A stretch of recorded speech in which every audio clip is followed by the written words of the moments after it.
So I've been running around with the thought of using bigrams to perform quick text compression for quite a while, and finding this an excellent resource that allows me to check the frequencies of the bigrams most used, including the ones on the first, second, and last position.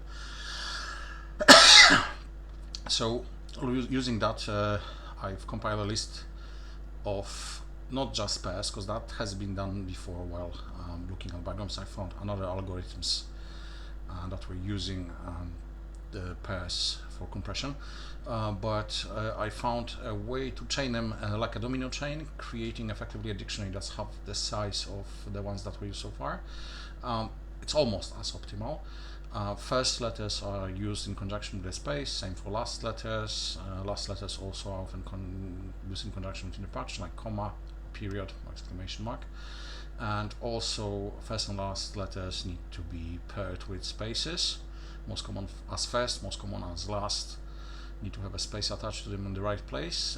That creates fairly decent compression of about 57%.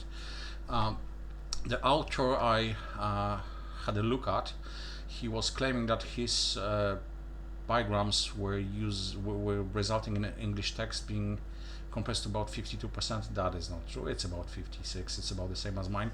It uses most of the same bigrams.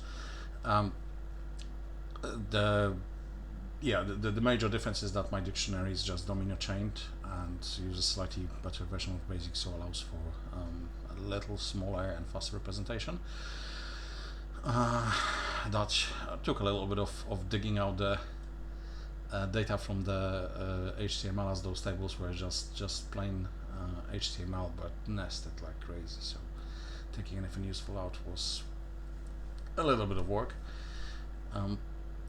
Yeah, so this is the original code as you look at it. That's basically the same idea. It's just that the pairs are stored as pairs. Every two letters are a single pair, and the way it works, in general, it uses the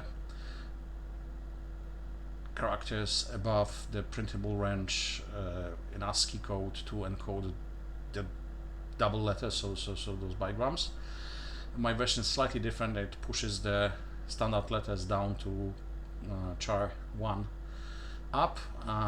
Bigrams are then coded all the way up, and if there's a character outside of that range, it's preceded with char 0, and as such included as is without any change. This basically allows me to encode the text of well, any text really, not just limited to the printable range. And the results are pretty much the same, but the code is much smaller, and in my case it's going to be used to represent the ancient language after obviously characters are changed to different font. And that's about it.